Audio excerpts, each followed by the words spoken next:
దేవరపల్లి మండలం మొలకలపల్లి ప్రాథమిక సహకార సంఘం పిఎసిఎస్ అధ్యక్షుడిగా రెడ్డి పైడం నాయుడు మాడుగుల ఎమ్మెల్యే బండారు సత్యనారాయణమూర్తి సమక్షంలో శనివారం పదవీ బాధ్యతలు స్వీకరించారు. ఇదివరకు అధ్యక్షుడిగా పనిచేసిన చామంతుల సన్యాసరావు డైరెక్టర్గా కొనసాగనున్నారు. నూతన అధ్యక్షుడిని ఎమ్మెల్యే సాల్వతో సత్కరించారు. సహకార సంఘాల బలోపేతానికి ప్రభుత్వం ప్రాధాన్యం ఇస్తుందని ఎమ్మెల్యే తెలిపారు. అనంతరం ఏర్పాటు చేసిన సమావేశంలో రైతులను ఉద్దేశించి మాట్లాడారు. వరి నాటిన రైతులందరూ ఫసల్ బీమా యోజన పథకాన్ని సద్వినియోగం చేసుకోవాలని కోరారు. సహకార సంఘాలతో ఆయనకున్న అనుభవాలను పంచుకున్నారు. ఈ కార్యక్రమంలో మండల టీడీపీ అధ్యక్షుడు పెద్దాడ వెంకటరమణ, మాజీ ఎంపీపీ కిలపర్తి భాస్కర్రావు, రైవాడ జలాశయ chairman Pothala Patrunaidu, TDP cluster incharge Chamanthula Venkannadora, Komara Baburao, Barla Naidu, Tiriki Govinda తదితరులు పాల్గొన్నారు. రైతులే తమకు తామే రుణాలు సమీకరించుకొని తమకు తామే నిధులు పోగు చేసుకొని పూర్వం పోస్ట్ ఆఫీస్ తప్ప వేరే బ్యాంకులు ఉండే, జాతీయ బ్యాంకులు లేవు. ఇందిరాగాంధీ గారు బ్యాంకులు నేషనలైజ్ చేసే వరకు ప్రైవేట్ బ్యాంకులు ఉన్నాయి. అలాంటిది ఈ సొసైటీలు పెట్టి తద్వారా సొసైటీల ద్వారా రైతాంగానికి మేలు చేయడానికి నేషనల్ బ్యాంక్స్ ఉన్నాయంటే పెద్దవాళ్ళకి, పెట్టుబడిదారులకి, వ్యాపారస్తులకి వాళ్ళు మొగ్గు చూపిస్తూ ఉంటారు. రైతాంగం వెళ్ళేసరికి కొంత చులకనగా ఉంటుంది జాతీయ బ్యాంకుల దగ్గర పూర్వం.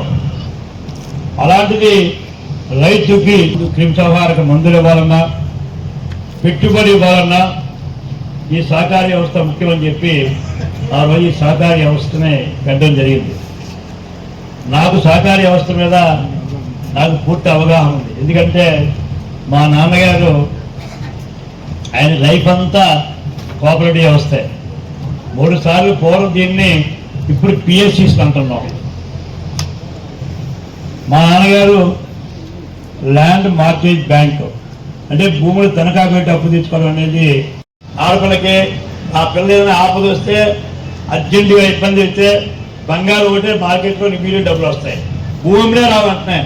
వాడు తనఖా పురాణి అంటాడు, అడ్వాన్స్ అంటాడు, 6 సంవత్సరాల కాలం అడుగుతాడు. అదే కోఆపరేటివ్ బ్యాంకు వెళ్తే రైతులు సులభతరంగా అప్పు ఇవ్వడం, మళ్ళీ తిరిగి వసూలు చేయడం.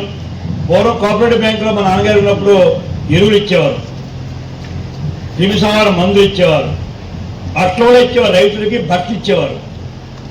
అంటే ఎంత వ్యవస్థ. నేను కరీంనగర్లో ఉడుకునూరు అనే ఒక పిఎస్సిస్కి వెళ్ళాను మినిస్టర్ గారు. అది పివి నరసింహ గారి సొంత కాన్స్టిట్యున్సీ. అది 0.93 టీఎంసీ ఉంది. ఎప్పుడు ఎలా ఉంటుందో పరిస్థితి భయంగా ఉంది. నేను మిమ్మల్ని కోరేది, మీరు బోర్ల మీద వ్యవసాయం చేస్తే తప్పులేదు, కాలువ నీరు చేస్తున్నా కాదనట్లేదు. కానీ ఒక స్కీమ్ని మనం అశ్రద్ధ చేస్తూ ఉన్నాం. మనం కోఆపరేటివ్ బ్యాంక్ లోన్ వచ్చినప్పుడు ఫసల్ బీమా యోజన మనం కట్ చేస్తున్నాం. 93 రూపాయలు ఎకరాకి, 93 రూపాయలు. ఇంకా దీనికి మినుములు పెసలు వేస్తే 63 రూపాయలు మనం కట్ చేస్తున్నాం. తీసుకోండి, లోన్ తీసుకోండి. ఎందుకంటే లోన్ తీసుకున్న వాళ్ళకి ఫసల్ బీమా యోజన కోఆపరేటివ్ బ్యాంక్ ద్వారా ఈ 93 ఎకరాలు 93 రూపాయలు ఎకరాకి 93 రూపాయలు. మన మగవాళ్ళు సాయంకాలం ఒక రోజు కాదనుకుంటే మనకు భద్రత వచ్చేస్తుంది. అది దిక్కుమాల బాటు 150 రూపాయలు ఉంటుంది. ఇది 93 రూపాయలే. ఒక్కరోజు హాలిడే అంటాడా, ఈ రోజు మందు తాగనరా, ఈ రోజు నా డబ్బులు మీర్చుకుంటాను, రేపు ఏదైనా దురదృష్టంగా జరిగితే ఎకరాకి వరికి 43,000 రూపాయలు మీ ఇంటికి చెక్ వస్తుంది. ఎకరాకి 43,000 రూపాయలు ఫసల్ బీమా యోజన ద్వారా మీకు పంట పండితే సంతోషం, అదృష్టం, భగవంతుడు ఇచ్చిన వరం. లేదు ఎక్కడికో పొట్ట దగ్గరికి వచ్చో, లేకపోతే ఎన్ని దగ్గరికి వచ్చో పాలు వేసుకున్నప్పుడు, మనం పాలు వేసుకుని ఉంటాం కదా వరి, అప్పుడు కానీ దెబ్బతిందనుకోండి, అప్పుడు కూడా మీకు ఇన్సూరెన్స్ వస్తుంది.